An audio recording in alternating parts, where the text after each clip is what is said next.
bishops of the church. We bishops desperately need your prayers.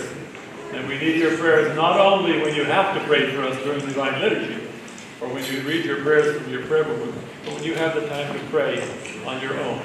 Please pray for us, bishops, because ours is a task that needs all the help it can get. I am not going to speak very long because we still have a bit of a program. I wanted to let you know that this is Memorial Saturday, so the people who will be commemorated after the liturgy is over today, and you want to remain for that. I want to express my gratitude to the clergy and Bishop Daniel for being present here and helping with the consecration of this holy altar. Usually it's a once-in-a-lifetime event in any parish family's life. It's an incredible time.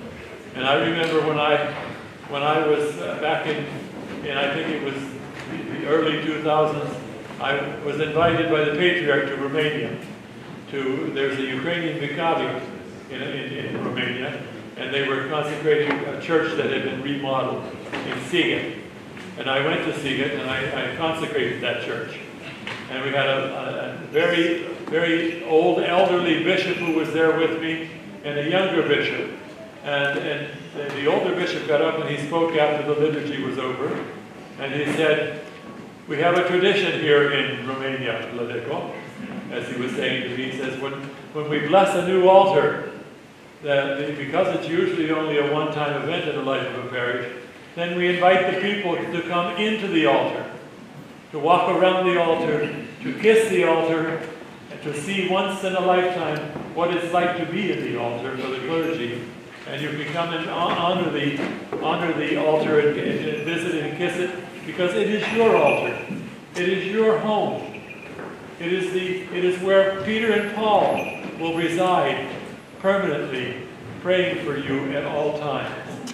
And the older bishop said to the people, and our guest bishop, Archbishop Anthony, will be greeting you at the door to the holy altar, so that you can venerate the Holy Cross.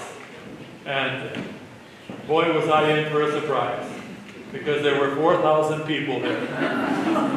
And I stood there for almost 2.5 more hours while everyone else went for lunch. But it's not going to take that long today. But Bishop Daniel will be here to greet you. And you're going to lunch, right? They didn't wait for me there. They had lunch.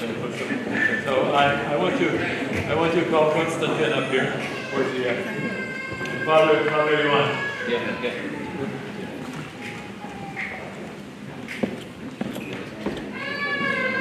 I have over here.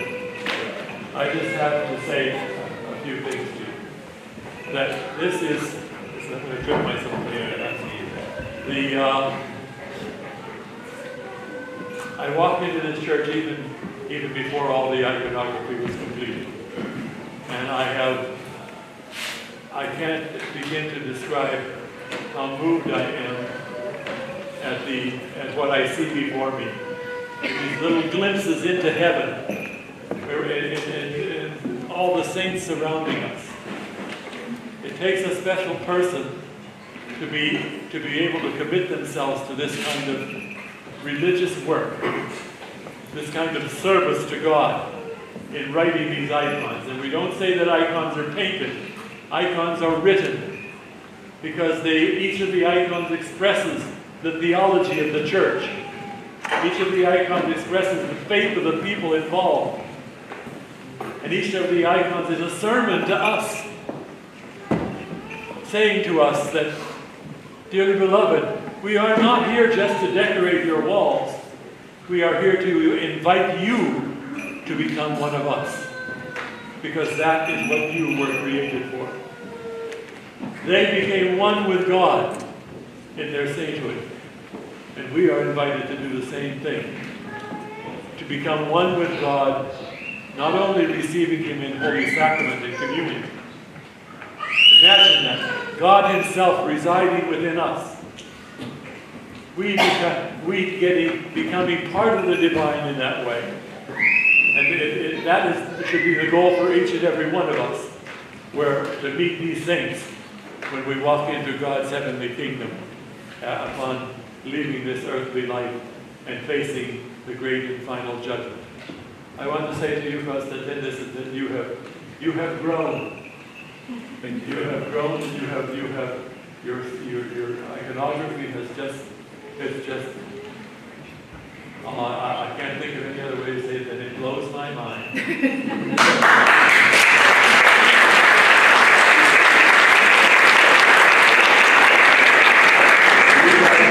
Right here, and in Father Thomas Church in the city, in Chinatown, you have stored up treasures in heaven that very few of us get the opportunity to do. But he still say that the church is beautiful. Oh, okay. They're both beautiful. They're both beautiful. A little competition never hurts. The first is unique. Yes, exactly. It's unique, yes. And Father, you have stored up treasures too. Not in the only iconography on the walls, but right here, within each and every one of these souls trusted to your care. They are your treasures in God's heavenly kingdom, because you serve them with love, you serve them with the desire to bring them closer to God, you serve them with a desire to make something out of nothing. Father came to me and he said, we can make that church work. We can fix that church. And I had my doubts. Yeah. I can remember that porch right there was falling off the wall. And I can remember every corner here was falling down to the floor. And look at, it's a miracle. There's a hole in the door. That's right, that's right. You can see the sky. That's right. It was great. To me, this is a miracle. And I thank God for you, for you, Father. I say to you, well done, good and faithful servants. You enter into the joy of your master and know that he will give you even better things to do, even bigger things to do. God bless you. God bless you. God bless you. Thank you.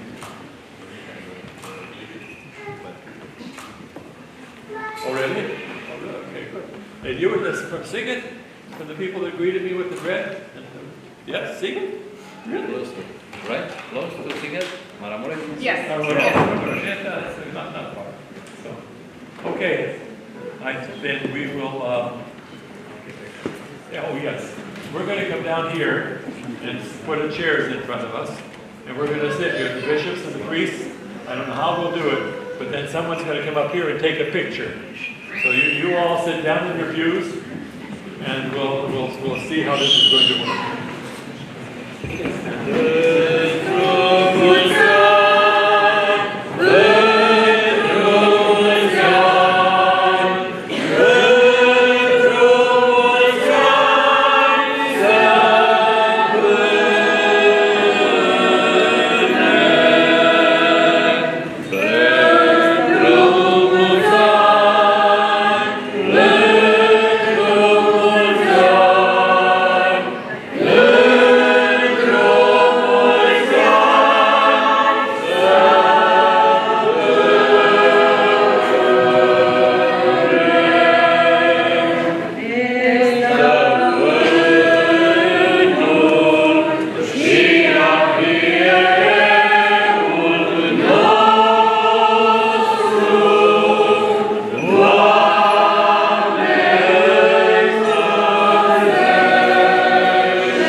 not going to see the people if you're standing up. Sit all the way down. I love the name. It's my name. My name.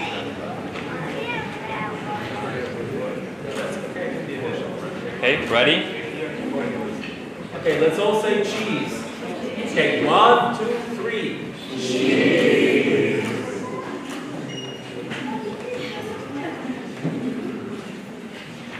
Meat. Okay, 1, 2, 3. Meat. I'm going over Olympic. Marmalade. Look at you. Mama Liga.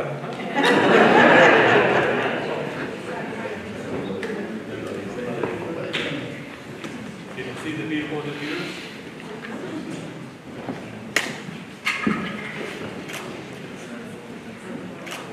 Can you see the people? We got everyone, yep. Okay. He has good hair too. 122. Yep. Whatever you say. Okay, those people.